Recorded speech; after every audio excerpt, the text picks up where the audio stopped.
Pastikan travelnya itu memiliki asuransi yang jelas, karena banyak sekali travel-travel sekarang ketika menginput Siskopatu harus memasukkan nomor asuransi tapi tidak dimasukkan. Kenapa? Karena si travelnya tidak mau membayar asuransi. Asuransi itu hak jamaah loh. Jadi si travelnya tidak mau bayar asuransi, lumayan kan? Mungkin biaya asuransi, premi asuransi sekian, dikali sekian jamaah kan cukup banyak, itu bisa jadi masuk kantongnya travel. Tapi kalau travel yang profesional, ya seperti Abu Sirat, kita akan tetap memberikan fasilitas asuransi kepada jamaah. Jadi kalau jamaahnya meninggal itu sudah. Bismillahirrahmanirrahim. Assalamualaikum warahmatullahi wabarakatuh. Sahabat Abu Sirat dimuliakan Allah Subhanahu wa taala. Alhamdulillah kita bertemu lagi dalam video-video yang akan memberikan edukasi pada Anda semua untuk kebutuhan Anda dan ilmu yang akan sangat bermanfaat ketika Anda menerapkan sharing-sharing ini, ilmu-ilmu ini pada saat pelaksanaan ibadah umroh ataupun haji. Nah, ada beberapa pertanyaan dari jamaah ya dan dari sahabat-sahabat kita.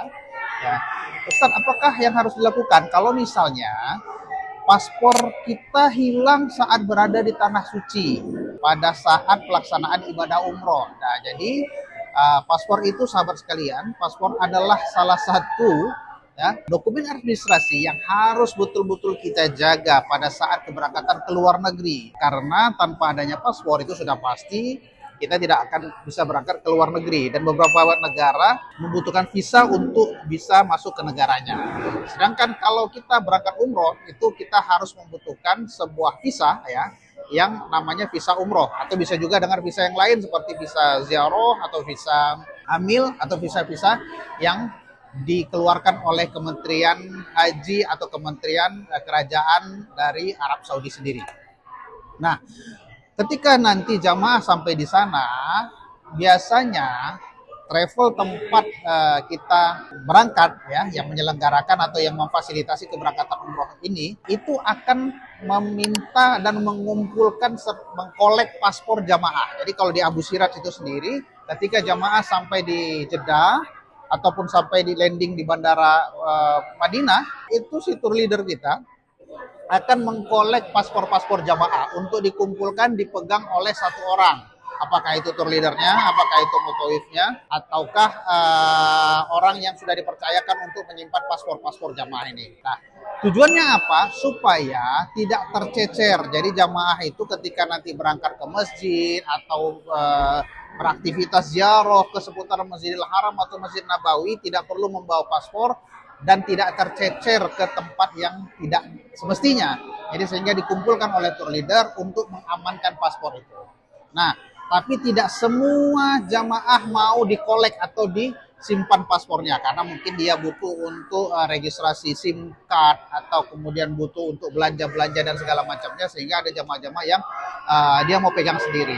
Nah, kalau misalnya ada jamaah-jamaah yang seperti ini, kemudian paspornya hilang, bahkan ada juga sebenarnya travel yang tidak mengkolek paspor jamaah, jadi paspor itu dibiarkan ke sama jamaah saja, kemudian paspornya hilang waktu mau keberangkatan. Ya, jadi gimana supaya bisa pulang kembali ke tanah air? Nah, yang pertama yang harus dilakukan adalah satu, laporkan kepada ustadznya, pembimbingnya, tour leadernya bahwasannya paspor kita hilang. Nah, nanti si travel akan mengurusin masalah ini kepada pihak-pihak terkait.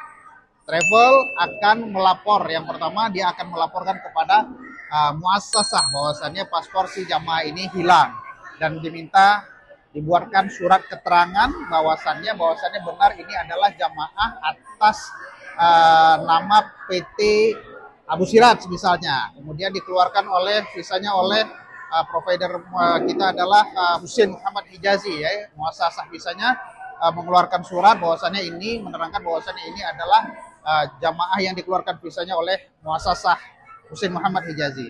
Kemudian si travel atau pembimbingnya atau perwakilan ya, staf di Mekah atau di Madinahnya itu akan melapor kepada pihak berwenang atau kepolisian ya, dalam hal ini pihak kepolisian menyampaikan bahwasannya paspornya hilang.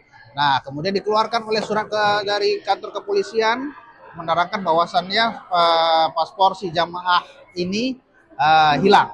Nah, kemudian nanti si travel akan meneruskan surat dari muassasah, kemudian surat dari kepolisian ke KBRI ya, ke KJRI, yaitu di Jeddah, yaitu Kedutaan Konsulat Jenderal Republik Indonesia di Jeddah.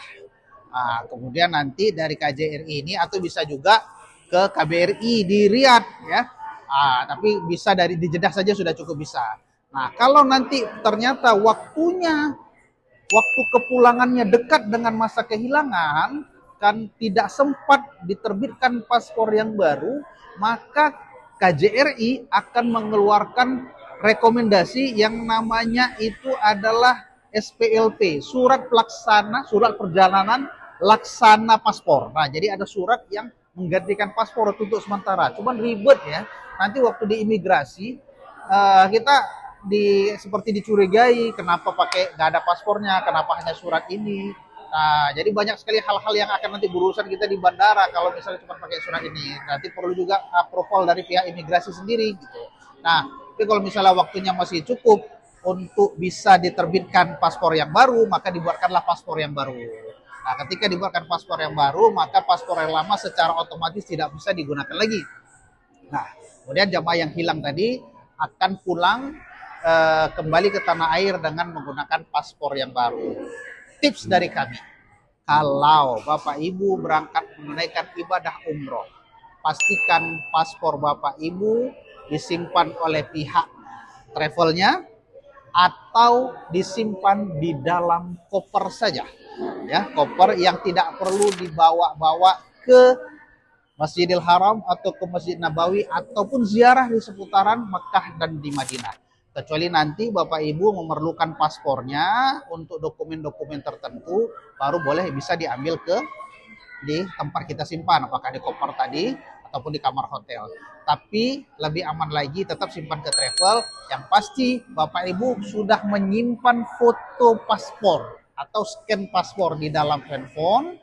Kalau nanti ternyata ada apa-apa, misalnya perlu belanja, perlu mendaftarkan SIM card, cukup bisa dengan nomor paspor yang kita simpan di HP saja. Dan pastikan sebelum berangkat, foto paspor sudah ada di HP, foto visa sudah ada di HP, foto Siskopatus sudah ada di HP. Jadi ini untuk mengamankan perjalanan kalau dalam perjalanan kita kehilangan dokumen-dokumen penting.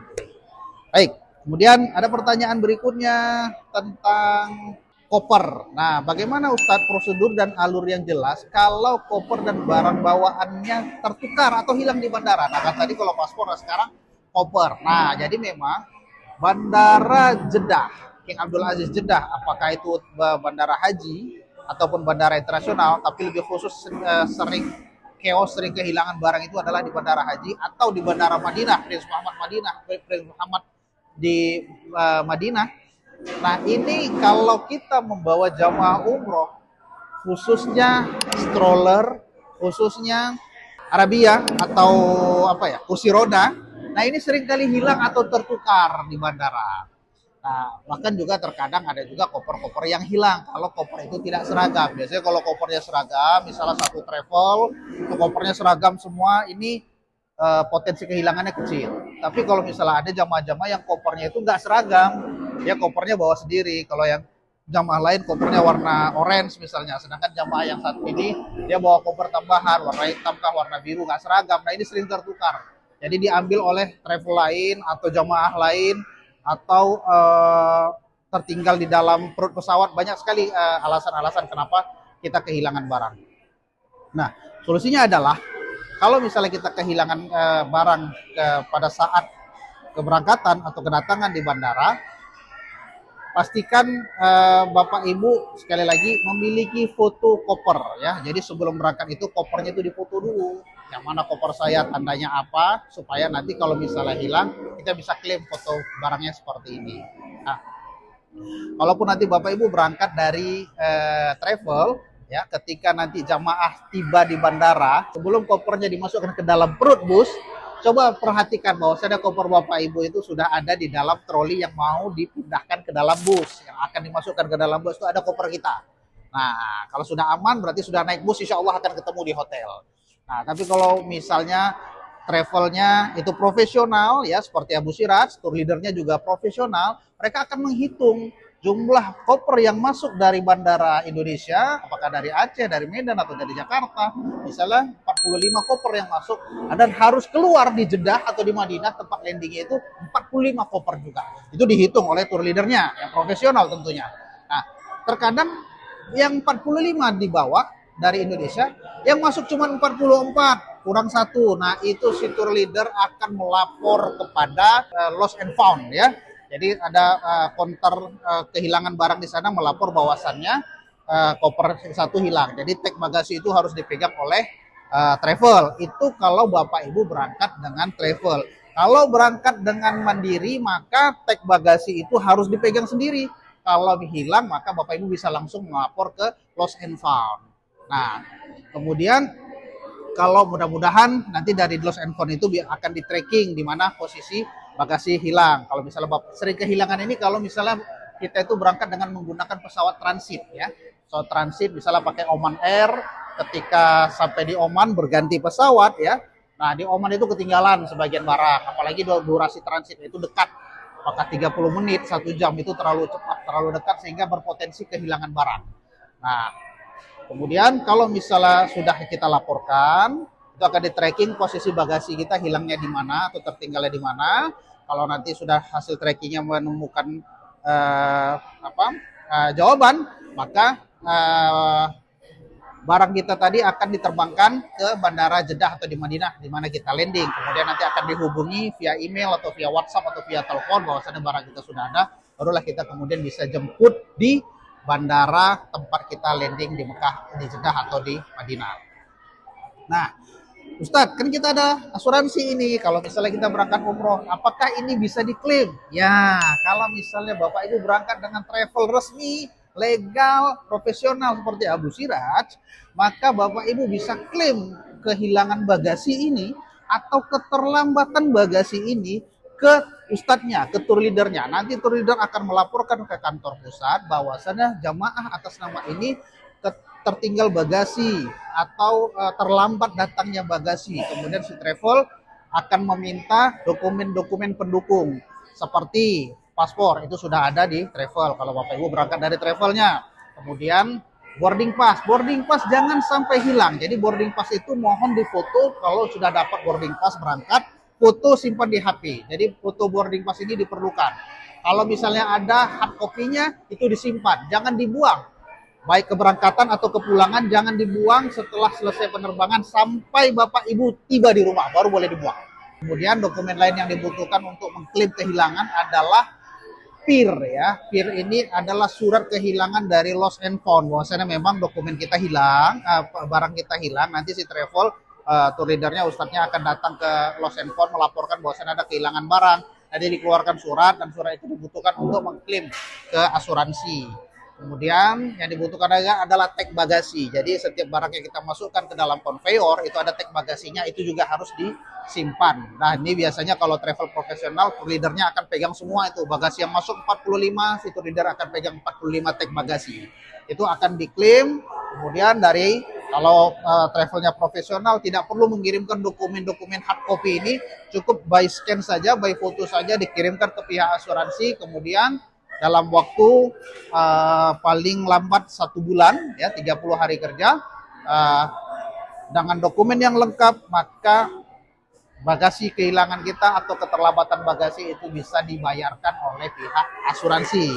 Dan pastikan travelnya itu memiliki asuransi yang jelas, karena banyak sekali travel sekarang ketika menginput Sisko Patuh harus memasukkan nomor asuransi tapi tidak dimasukkan. Kenapa? Karena si travelnya tidak mau membayar asuransi. Jadi sehingga asuransi itu hak jamaah loh. Jadi si travelnya tidak mau bayar asuransi, lumayan kan? Mungkin biaya asuransi, premi asuransi sekian, dikali sekian jamaah kan cukup banyak, itu bisa jadi masuk kantongnya travel. Tapi kalau travel yang profesional ya seperti Abu Siraj, kita akan tetap memberikan fasilitas asuransi kepada jamaah. Jadi kalau jamaahnya meninggal itu sudah di cover oleh asuransi, kehilangan barang sudah di cover. Delay pesawat ya tergantung ya, delay pesawat terkadang ada asuransi yang bisa klaim, ada juga yang tidak gitu ya. Kalau pesawat-pesawat charter agak sulit mengklaimnya. Nah, jadi hal seperti ini menjadi sebuah servis sendiri bagi jamaah dengan menggunakan jasa dari travel yang profesional. Nanti akan masuk klaiman. Setelah diklaim akan masuk 1 bulan. Ya, itu bisa jadi tergantung premi yang dibayarkan, bisa jadi maksimum itu untuk satu barang itu adalah 3 juta rupiah.